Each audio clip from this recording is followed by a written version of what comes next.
क्या आप सोचते हैं कि भारत में सबसे ज्यादा कमाई किस जॉब से होती है? क्या आपकी जॉब आपको करोड़पति बना सकती है? क्या आपकी जॉब आपका हर सपना पूरा कर सकती है? इस वीडियो में हम बात करने वाले हैं भारत की 7 हाईएस्ट पेइंग जॉब जिनमें लोग महीने के लाखों और साल में करोड़ों कमाते हैं। भारत में हर युवा का सपना होता है एक ऐसी नौकरी पाना जो समाज में न केवल रुतबा दे, बैंक बैलेंस भी मोटा कर दे। लेकिन ऐसी जॉब कौन सी है, उसके लिए कौन सी पढ़ाई करनी पड़ती है, क्या वो नौकरी सबके लिए या फिर कुछ खास लोगों की? आइए इस वीडियो में डिटेल में जानते हैं। तो चलिए जानते हैं 7 सबसे ज्यादा सैलरी देने वाली जॉब के बारे में और इन जॉब्स में कैसे घुसा जा सकता है। तो सबसे पहली जॉब है इन्वेस्टमेंट बैंकर। क्या आपने कभी सोचा है कि कुछ लोग कंपनियों को करोड़ों की डील करवाते हैं, वो लोग होते हैं इन्वेस्टमेंट बैंकर। पर असल में इनका काम क्या होता है, चलिए जानते हैं। इन्वेस्टमेंट बैंकर कौन होता है? इन्वेस्टमेंट बैंकर एक ऐसा प्रोफेशन होता है जो बड़ी कंपनियों, सरकारों और संस्थाओं को पैसे जुटाने, डील करने और फाइनेंशियल सलाह देने का काम करता है। यह लोग आईपीओ लाने, शेयर बेचने, कंपनियों को खरीदने बेचने और नए निवेश लाने में मदद करता है। कैपिटल रेजिंग यानी कि पैसा जुटाना। अगर कंपनियों को पैसा चाहिए, इन्वेस्टमेंट बैंकर तय करता है कि शेयर बेचे जाएं या फिर लोन लिया जाए। आईपीओ लॉन्च, शेयर मार्केट में लाना। जब कोई कंपनी पहली बार स्टॉक मार्केट में आती है यानी आईपीओ लाती है तो इन्वेस्टमेंट बैंकर सारा प्रोसेस को संभालता है। मार्जर एक्विजिशन, कंपनियों को जोड़ना या बेचना। अगर कोई कंपनी दूसरी कंपनियों को खरीदना चाहती है तो बैंकर उसका वैल्यूएशन करता है और डील फाइनलाइज करता है। फाइनेंशियल एडवाइजर यानी कि सलाह लेना। किसी कंपनी को फाइनेंशियल सलाह देना, कब पैसा लगाना चाहिए, कहाँ से पैसा लेना चाहिए। इन्वेस्टमेंट बैंकर कैसे बने? सबसे पहले ग्रेजुएशन करें, बीकॉम, बीबीए, इकोनॉमिक या इंजीनियरिंग, फिर एमबीए, फाइनेंस या सीएफए जैसी प्रोफेशन क्वालिफिकेशन लें।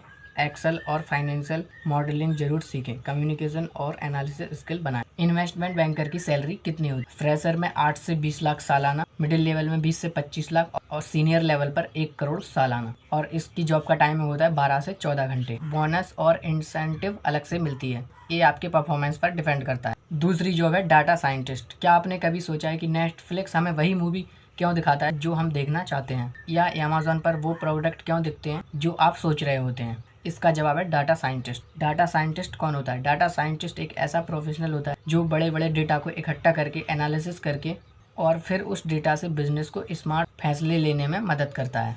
डाटा साइंटिस्ट का काम क्या है? डेटा से पैटर्न ढूंढना, भविष्य की भविष्यवाणी करना, मशीन लर्निंग मॉडल बनाना और बिजनेस को गाइड करना। डाटा साइंटिस्ट क्या काम करता है? डाटा कलेक्ट करना। डाटा साइंटिस्ट सबसे पहले अलग अलग सोर्सेज से रॉ डाटा को इकट्ठा करता है, जैसे वेबसाइट्स, एप्स, फॉर्म या सेंसर से डाटा को क्लीन और प्रोसेस करता है। रॉ डाटा बहुत गंदा होता है, उसे साफ करके यूजफुल डाटा बनाता है। डाटा एनालिसिस, डाटा को एनालिसिस किया जाता है ताकि पैटर्न, ट्रेंड और इंसाइट निकाले जा सके। Machine learning model, machine learning की मदद से फ्यूचर प्रेडिक्शन किया जाता है, जैसे कि कौन कस्टमर छोड़ देगा, कौन कस्टमर प्रोडक्ट खरीदेगा, ये सारा काम करता है। विजुअलाइजेशन और रिपोर्ट बनाना, अपने इंसाइट के ग्रुप्स और रिपोर्ट के जरिए टीम को समझना, ये सारे काम डाटा साइंटिस्ट करता है। अब डाटा साइंटिस्ट कैसे बने? साइंस या मैथ से 12वीं पास करें, ग्रेजुएशन में ले BSc maths, stat, CS, BTech, CSIT, फिर करें MSc डाटा साइंस, AI या online course data science, Python machine learning courses, Udemy या certificate Google data analysis, IBM data science आदि। डाटा साइंटिस्ट की मंथली सैलरी कितनी होती है? फ्रेशर में 8 से 12 लाख सालाना, 2-4 साल में विद एक्सपीरियंस 12 से 25 लाख, सीनियर लेवल पर 30 लाख प्लस सालाना। तीसरी जॉब है डॉक्टर सर्जन। इसमें लोगों का इलाज, critical surgery, life saving treatment और हेल्थ केयर रिस्पॉन्सिबिलिटी। इसके लिए आपको MBBS plus MS experience, AIIMS जैसे टॉप कॉलेज से अगर आपने पढ़ाई करी हो तो और भी ज़्यादा अच्छा है। इसमें आप प्राइवेट हॉस्पिटल, खुद का क्लिनिक या विदेशों में काम कर सकते हैं, क्योंकि इसमें स्कोप बहुत बड़ा है। इसकी सैलरी भी बहुत हाई होती है क्योंकि लोगों की जान उनके हाथ में होती है और इसमें मेहनत और समर्पण का इनाम है।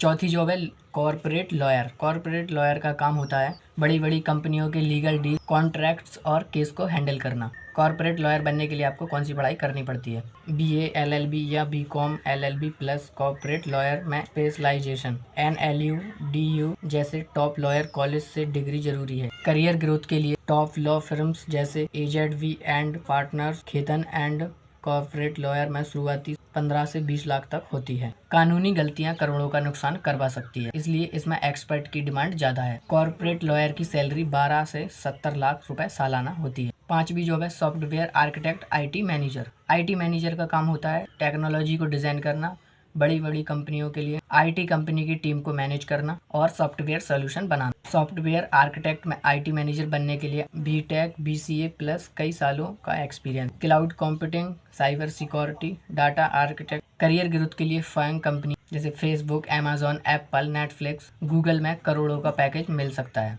और इसमें हाई सैलरी, टेक्नोलॉजी की नींव इन्हीं के हाथ में होती है। इसमें गलती की कोई गुंजाइश नहीं है। इसमें सैलरी 20 से 80 लाख रुपए सालाना होती है। छठवीं जॉब है कमर्शियल पायलट। कमर्शियल पायलट का काम होता है प्लेन उड़ाना, क्योंकि कमर्शियल पायलट के ऊपर हजारों लोगों की जिम्मेदारी होती है। कमर्शियल पायलट बनने के लिए 12वीं CPCM के बाद CPL कमर्शियल पायलट DGCA से लाइसेंस लेना पड़ता है। करियर ग्रोथ के लिए एयर इंडिया, इंडिगो, विस्तारा और जैसी एयरलाइन में शुरुआती सैलरी 1 से 2 लाख, फिर बढ़ते बढ़ते 6 से 10 लाख और 18 लाख से 1 करोड़ सालाना, क्योंकि जिम्मेदारी और रिस्क का स्तर इसमें बहुत ज्यादा होता है। उसके बदले रिवॉर्ड भी बहुत बड़ा होता है। 7वीं जॉब है IAS IPS ऑफिसर। देश की नीतियां लागू करना, कानून व्यवस्था बनाए रखना और पूरे जिले का प्रशासन संभालना। IAS IPS बनने के लिए कोई भी ग्रेजुएशन प्लस UPSC की परीक्षा पास करनी होती है। इसमें मेहनत, समर्पण और प्लानिंग चाहिए। IAS बनने के बाद प्रमोशन कैबिनेट सेक्रेटरी तक पहुंचा जा सकता है। देश के टॉप 10 अफसरों में। सैलरी भले कम दिखे, लेकिन पावर, फैसले लेने की क्षमता और सरकारी सुविधाएं बहुत अधिक हैं। बंगला, गाड़ी, स्टाफ, सिक्योरिटी आदि। इसी के साथ चार्टेड अकाउंटेंट सैलरी 10 से 50 लाख प्लस टैक्स प्लानिंग,